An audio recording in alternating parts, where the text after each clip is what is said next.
হজরত হাসান বসরি রহমতুল্লাহ আলাইহে হজরত ওমর ফারুক রাদিয়াল্লাহু তাআলা আনহুর খিলাফতকালে হিজরি 21 সনে মদিনায় জন্মগ্রহণ করেন। কিন্তু তার জীবনের অধিকাংশ সময় বসরায় অতিবাহিত হয়েছিল বলে তাকে বসরি বলা হয়। তিনি ছিলেন বিচক্ষণ আলেম এবং অতি পরহেজগার ও আল্লাহ ভীরু। তার পিতার নাম ছিল মুসা রাই। তিনি বসরা এবং ওয়াসেত এর মধ্যবর্তী সাইলাসান নামক স্থানে বসবাস করতেন এবং জায়েদ ইবনে সাবিদ আনসারী রাদিয়াল্লাহু তাআলা আনহু এর আজাদকৃত গোলাম ছিলেন। তিনি হিজরি 12 সনে সিদ্দিক আকবর হজরত আবু বকর সিদ্দিক রাদিয়াল্লাহু তাআলা আনহু এর হাতে ইসলাম গ্রহণ করেন। তার মাতা ছিলেন উম্মুল মুমিনিন হজরত উম্মে সালামা রাদিয়াল্লাহু তাআলা আনহা এর বাদী। শৈশবে হজরত হাসান বসরি রহমতুল্লাহ আলাইহির মা যখন কাজে রত রয়েছেন এবং ক্ষুধার জ্বালায় হজরত হাসান বসরি রহমতুল্লাহ আলাইহি কাঁদতে আরম্ভ করতেন, তখন উম্মে সালামা রাদিয়াল্লাহু তাআলা আনহা তাকে নিজের স্তন চুষিয়ে সান্ত্বনা দিতেন। হজরত উম্মে সালামার স্তন থেকে যে পরিমাণ দুধের ফোঁটা তার মুখে আসত, সে পরিমাণ বরকত আল্লাহ সুবহানাহু ওয়া তাআলা তার মধ্যে প্রকাশ করেন। বলা বাহুল্য, এটা রাসূল পাক সাল্লাল্লাহু আলাইহি সাল্লামের সোহবতেরই ফল।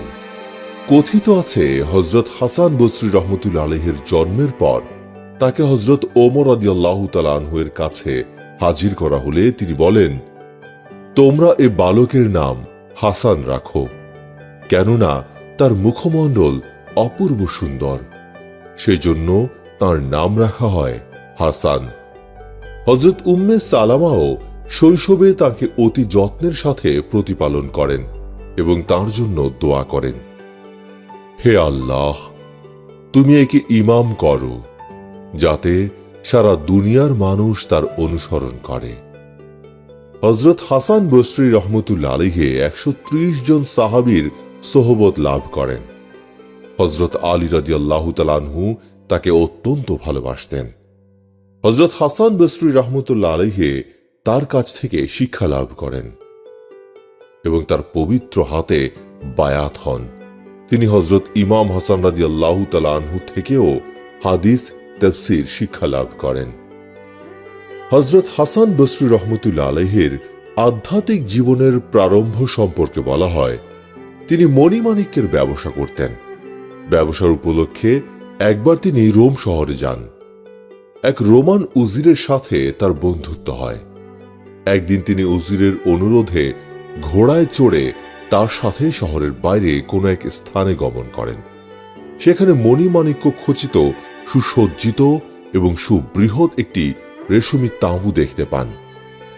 একদল সুসজ্জিত সৈন্য এ তাঁবু প্রদক্ষিণ করে তাদের ভাষায় কিছু বলতে বলতে চলে যায়। এর পরক্ষণে আনুমানিক 400 দার্শনিক পণ্ডিত এসে পূর্বে তাঁবু প্রদক্ষিণ করলেন এবং নিজেদের ভাষায় কি যেন বলতে বলতে চলে যান। তারপর পর আবার প্রায় 2 শতাধিক সুন্দরী যুবতী প্রত্যেকে বহু মূল্যবান মণিমাণিক্যের থালা মাথায় করে তাঁবু প্রদক্ষিণ করে এবং কিছু একটা বলতে বলতে চলে যায়।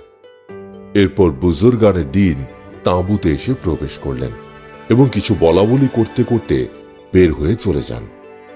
সর্বশেষে স্বয়ং রোম সম্রাট এবং তার উজির তাঁবুর ভেতরে প্রবেশ করলেন এবং অল্পক্ষণ পরেই বের হয়ে এলেন।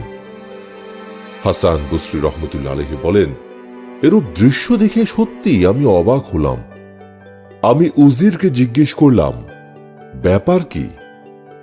উজির বলতে আরম্ভ করলেন, বাদশার পরম সুন্দর এক পুত্র ছিল। তিনি ছিলেন সুবিজ্ঞ আলেম এবং অসীম সাহসী বীর পুরুষ। বাদশাহ তার প্রতি নিরতিশয় স্নেহবান ছিলেন। হঠাৎ তিনি কঠিন রোগে আক্রান্ত হয়ে পড়েন। বহু বিচক্ষণ চিকিৎসক তার চিকিৎসার জন্য আপ্রাণ চেষ্টা করে কৃতকার্য হতে পারেননি। শেষ পর্যন্ত তিনি মৃত্যু মুখে পতিত হন। এ তাঁবুতে তাকে সমাহিত করা হয়। বাদশাহ বছরে একবার মহারম্ভে তার কবর জিয়ারত করতে আসেন। আজও তিনি সে উদ্দেশ্যে এসেছেন।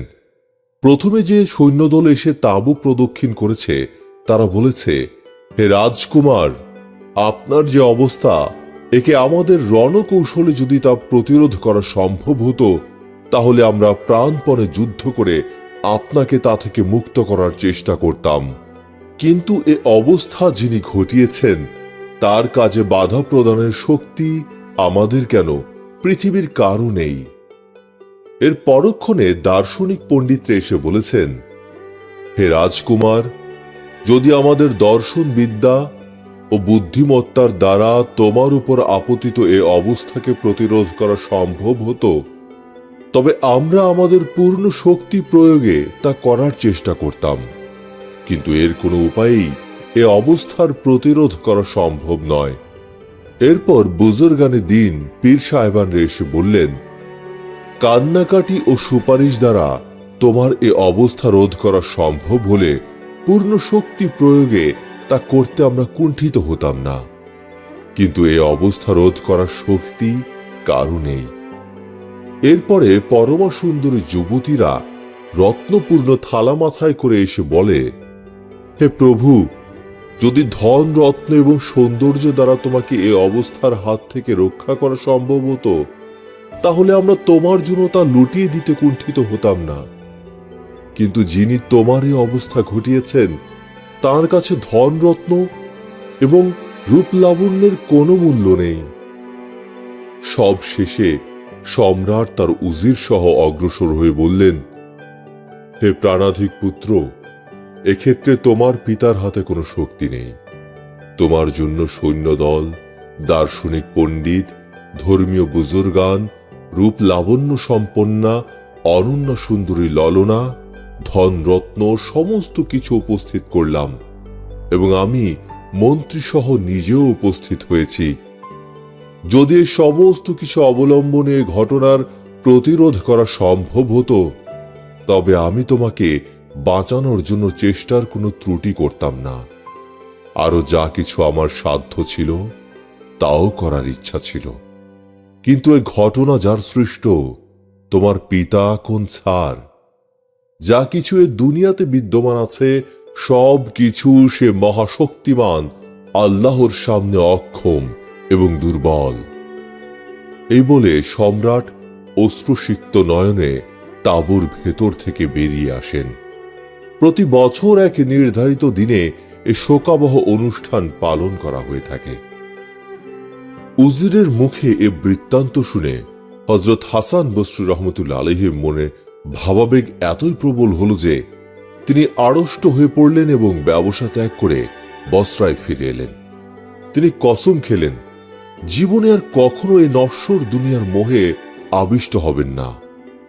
তখন থেকে তিনি গভীরভাবে ইবাদত ও রিয়াজতে আত্মনিয়োগ করলেন যে তৎকালে এত কঠোর রিয়াজত ও ইবাদত করার সাধ্য আর কারো হয়নি।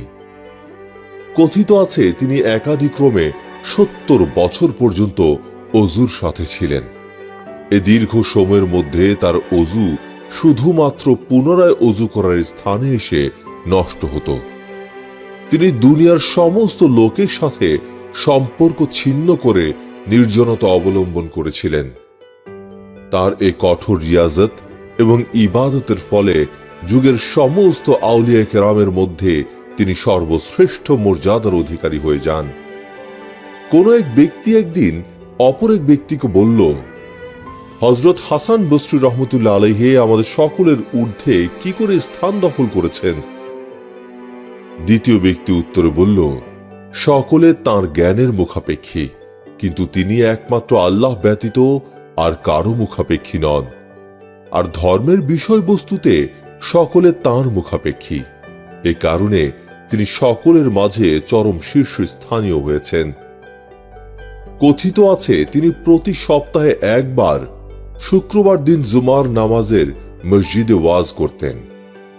মজলিসে হযরত রাবেয়া বসরিকে উপস্থিত না দেখলে তিনি ওয়াজ করা থেকে বিরত থাকতেন। লোকে তাকে জিজ্ঞেস করল, এত মর্যাদাবান বুজুর্গানে দিন মজলিসে উপস্থিত রয়েছেন, একজন বৃদ্ধা স্ত্রীলোক আসেননি, এতে আপনার ওয়াজ থেকে বিরত থাকার কারণ কি? তিনি বললেন, কারণ হলো যে শরবত আমি হাতিকে পান করার জন্য প্রস্তুত করলাম তা পিপিলিকার মুখে কি করে ঢেলে দেব?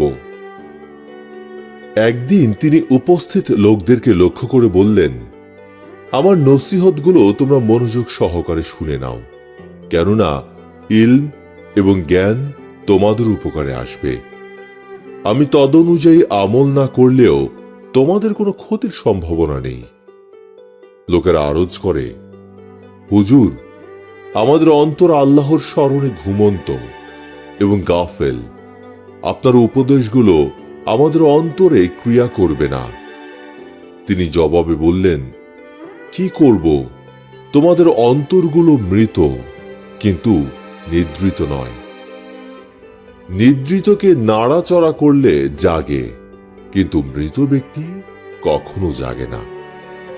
লোকেরা পুনরায় আবেদন করে, হযরত, কেউ কেউ ওয়াজের মধ্যে আমাদেরকে এমন ভয় দেখায় যে ভয়ে আমাদের হৃদয় চৌচির হয়ে যায়। তিনি বললেন, উত্তম হলো আজ ভয় প্রদর্শনকারীদের মজলিসে বসো এবং পরবর্তী দিন ভয়ের মধ্যে থাকো। পুনরায় লোকেরা আবেদন করে, হুজুর, একদল লোক এ উদ্দেশ্যে আপনার ওয়াজ শুনে বলল যেন তার মধ্যে দোষ ত্রুটি বের করে আপনাকে প্রশ্নবাণে জর্জরিত করতে পারে। তিনি বললেন, ভাই, আমি নিজেকে জান্নাতে আল্লাহর সান্নিধ্যে দেখার অভিলাষ রাখি। লোকের প্রশ্ন আর আলোচনা থেকে নিরাপদে থাকার প্রত্যাশী নই, কেননা তাদের স্রষ্টাও তাদের বাসনার আক্রমণ থেকে নিরাপদ নন। লোকেরা প্রশ্ন করে, হুজুর, কেউ কেউ বলে যে আগে নিজেকে সংশোধন করে নাও, পরে অন্যকে সত্যের দিকে আহ্বান করো। নিজে ভ্রান্ত পথে থেকে অপরকে সত্য পথ দেখালে কোনো ফল হবে না। তিনি বললেন, শয়তানও এ কামনা করে যে সৎ কাজের আদেশ এবং অসৎ কাজের নিষেধ করা, এ কাজ বন্ধ থাকুক। লোকেরা আবার জিজ্ঞেস করে, মৃত ব্যক্তিও কি হিংসা করে? তিনি বললেন, তোমরা কি হযরত ইউসুফ আলাইহিসসালামের ভাইদের কথা ভুলে গেছ? স্মরণ রেখো, মৃত যখন নিজের আত্মাকে সর্বপ্রকার দুঃখ কষ্ট থেকে মুক্ত রাখে তখন তার কোনো ক্ষতি হয় না। একবার বসরা নগরীতে অনাবৃষ্টির কারণে দুর্ভিক্ষ দেখা দেয়। হাজার হাজার বসরাবাসী এসে হযরত হাসান বসরি রহমতুল্লাহ আলাইহিকে ইস্তেসকার নামাজ পড়ে বৃষ্টির জন্য দোয়া করতে অনুরোধ জানায়। তিনি বললেন, যদি তোমরা বসরা নগরে বৃষ্টি পেতে চাও তাহলে আমাকে শহর থেকে বের করে দাও। আখিরাতের ভয় তার মধ্যে প্রবল ছিল। যে কোনো নির্জন স্থানে তাকে নীরবে উপবিষ্ট দেখলে মনে হতো তিনি যেন হত্যার অপরাধে অপরাধী এবং জল্লাদের সামনে ঘাড় নত করে বসে রয়েছেন। কেউ কখনো তাকে হাসতে দেখেনি।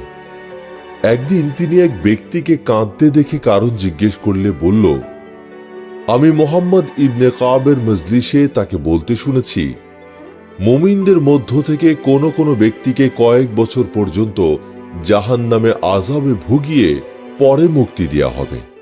এটা শুনে হযরত হাসান বসরি রহমতুল্লাহ আলাইহি বললেন, আহা, কত না ভালো হতো যদি হাসান বসরিকে 1000 বছর জাহান্নামের আযাব ভোগের পর মুক্তি দেয়া হতো।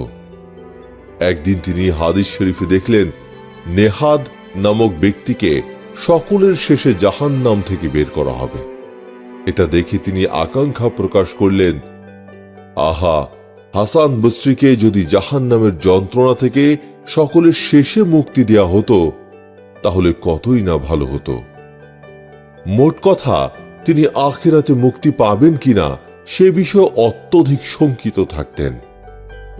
একদিন হাসান বসরি রহমতুল্লাহ আলাইহি ঘরে বসে কাঁদছিলেন।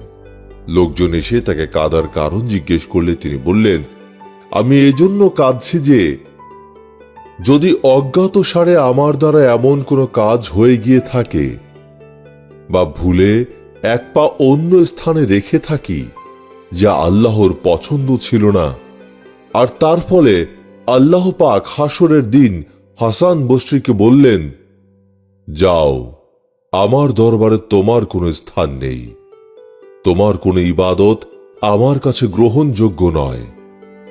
তখন আমার কি উপায় হবে, এ ভয়ে আমি কাঁদছি। কথিত আছে হযরত হাসান বসরি রহমতুল্লাহ আলাইহি বাল্যকালে একটি পাপ কাজ করেছিলেন।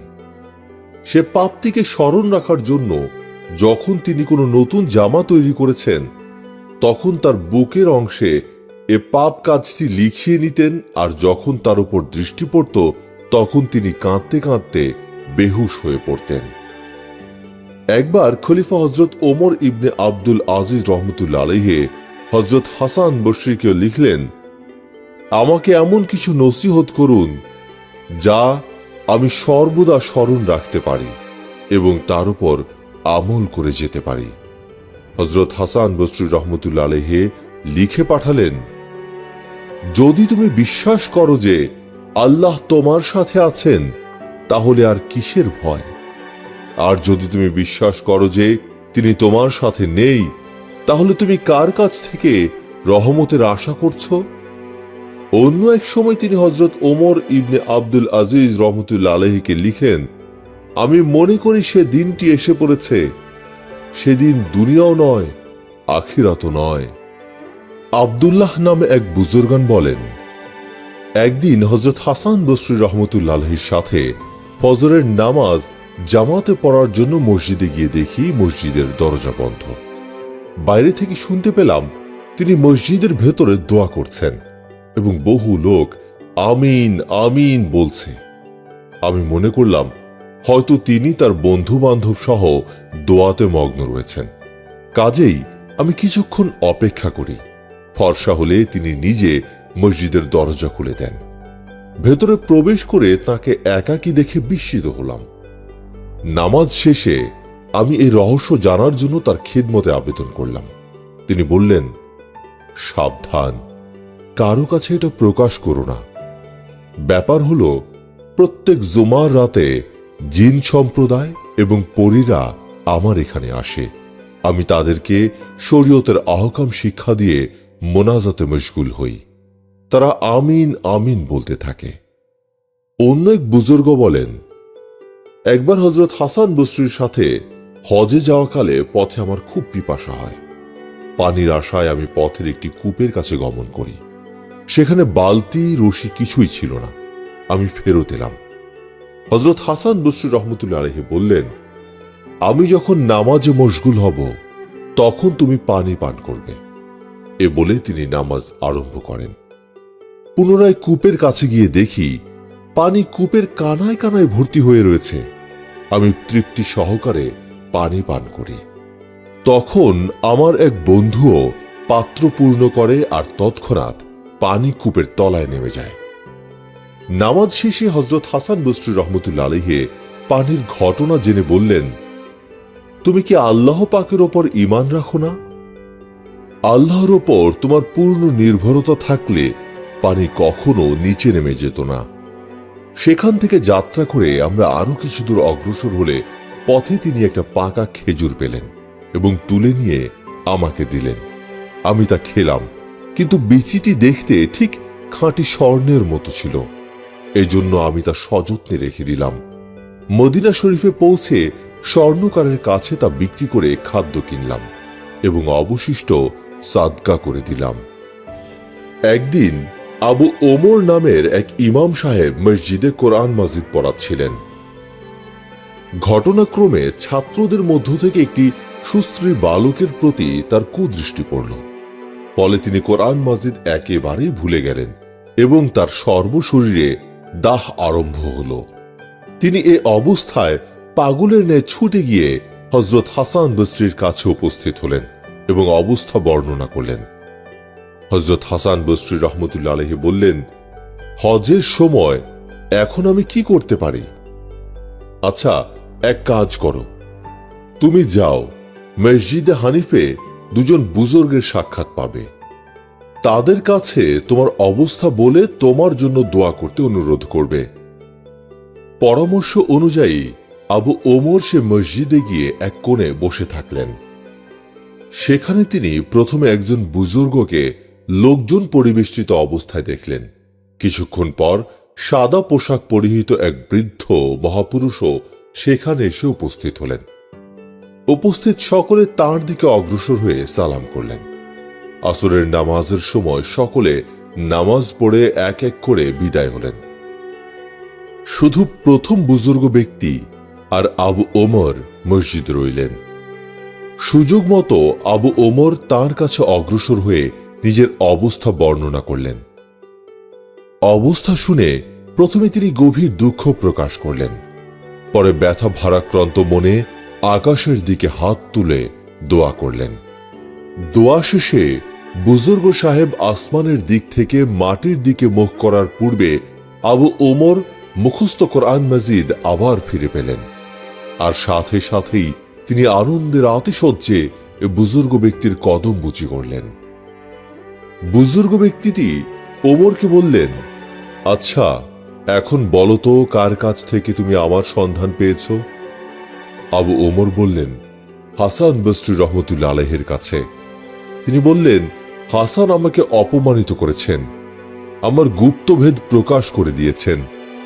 আমিও তাকে অপমানিত করব এবং তার গোপন রহস্য প্রকাশ করে দেব।